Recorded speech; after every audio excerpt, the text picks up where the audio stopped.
Estamos no SESC 24 de maio, o curso Memórias Construídas Pocket. Aqui é a aula de História da Arte, sob o ponto de vista do patrimônio artístico e arquitetônico paulistano. Eu sou Roberto, arte educador, com formação em arquitetura, e já atuando com a Via Cultural há 10 anos. Nosso assunto hoje vai ser o classicismo e o modernismo. São duas referências, como eu coloquei aqui no texto. No centro de São Paulo a gente tem bem marcado essas duas formas de expressão arquitetônica. Tá? Desse lado eu coloquei alguns exemplos, né, do que a coluna dórica, que é a antiguidade grega, né? A gente tem outras ordens, mas eu desenhei uma só. Depois o Renascimento italiano, o Andrea Palladio vai ter o ressurgimento da antiguidade. Né? O próprio nome Renascimento quer dizer o quê? Quer dizer renascer, né? Resgatar algo que havia ficado perdido, né? não em uso pelo período da Idade Média. Então, esse resgate desses valores do conhecimento, da ciência, da jurisdição, da literatura, do teatro, da arte e da arquitetura vai se dar nesse período, que também coincide com as grandes navegações, né? Século XV, XVI, quando o mundo se expande e se globaliza. O Renascimento, então, o Andrea Palladio vai conceber uma casa de campo. Na Itália, as casas têm o nome de vilas, não é vila de casinha de um monte de gente. Na Itália, a vila é uma grande casa, geralmente fora do perímetro urbano, que ela tem jardins, seria mais ou menos a área de uma chácara nossa. Tá? Então, isso é uma vila. E nessa outra ponta, a gente tem uma assimilação dessas ordens clássicas por um não arquiteto, que era o Artacho Jurado. Ele era um autodidata, ele tinha profissionais técnicos que assinavam as obras para ele, às vezes parentes, amigos, sócios, novos, etc.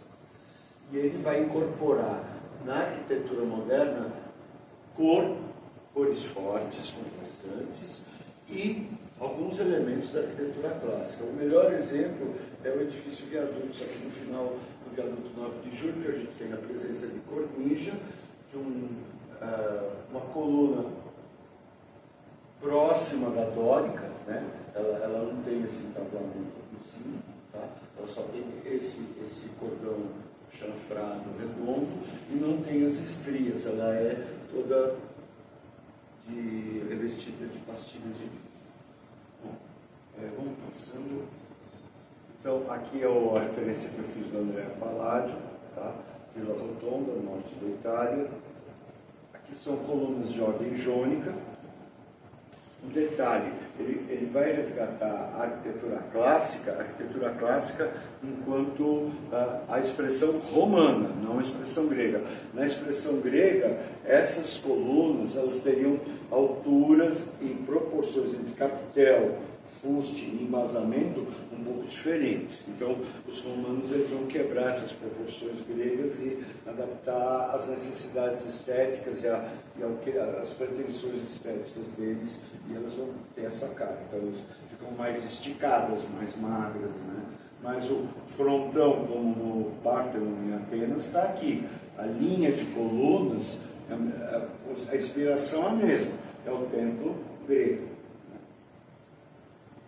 Aqui a gente tem uma construção jesuítica, que é uma reprodução da igreja original dos jesuítas, quando a cidade foi fundada. A igreja tinha-se exatamente a delimitação que haviam das fundações. O anexo, que era o colégio e o claustro, a residência monástica, existiam também algumas fundações em pedra, mas essa ala foi muito alterada com o passar dos séculos. Essa ala não, ela se conservou íntegra até 1896, quando a igreja de Itaipa ruiu, né? Aí por cima dela construíram o anexo do palácio, que foi construído no lugar da construção jesuítica. do colégio e da residência jesuíta. Atrás, na época dessa foto, a Secretaria de Agricultura estava em reforma, né? Também segue a ordem neoclássica.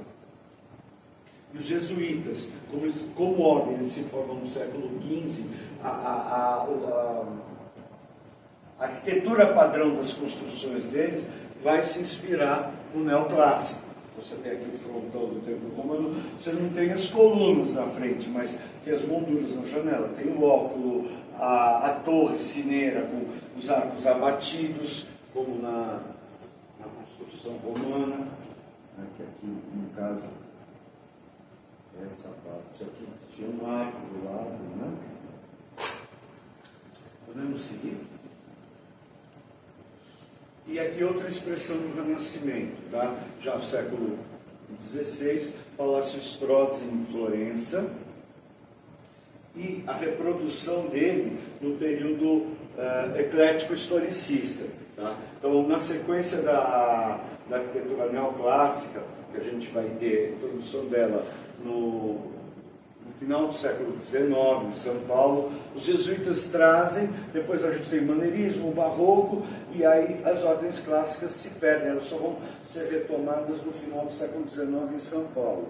A missão francesa no Rio, na Europa e nos Estados Unidos, o neoclassicismo ele vai aparecer com o iluminismo. Então a gente tem as cenas famosas das grandes casas de fazenda no sul dos Estados Unidos, com colunas na frente. Por quê? Porque era a estética do iluminismo no final do século XVIII. Mas São Paulo era uma cidade muito pobre, ela não vai pegar essa onda. Essa onda vai bater na capital Rio de Janeiro, que era a capital da colônia, depois a capital do Império, e ela vai vir para São Paulo só em meados do século XIX, assim, de forma muito acanhada. É no final do século XIX que você vai ter construções com colunas mais portentosas, como o Museu do Ipiranga, a Secretaria de Agricultura e Tesouro no pátio do colégio, e na sequência, o mundo, enquanto a gente aqui ainda estava reproduzindo ordem clássica, no mundo já estava se fazendo o ecletismo historicista. Então, para cada tipo de finalidade, cultura, país, você fazia algum tipo de arquitetura que tinha a ver com um período glorioso da história desse país. Por exemplo, o Renascimento italiano, no norte da Itália, é extremamente forte economicamente. E no período do Renascimento, os banqueiros de Florença, Siena, eram pessoas extremamente poderosas. Logo, no início do século XX, quando a gente começa a ter essa retomada dos estilos gótico, românico, neo-renascimento, o neo-mourismo, que é o norte da África, enfim, estão vinculados a etnias e culturas. Então, esse aqui era a sede do Banco francês e italiano para a América do Sul, que depois passou a se chamar Sudameris, e hoje esse edifício pertence ao Santander. O Sudameris foi adquirido e hoje ele pertence ao Santander, ou Bradesco, eu não me recordo. Então, esse prédio, quando foi construído em 1916, ele reproduzia esse palácio. Tá? Então, os detalhes, lógico que as janelas, a modulação, o palácio é muito maior, tem uma porta só, que esse é o portão de entrada que vai dar para um pátio interno, e aqui você precisava de mais portas porque era uma casa bancária, era uma loja. Então, tem essas adaptações.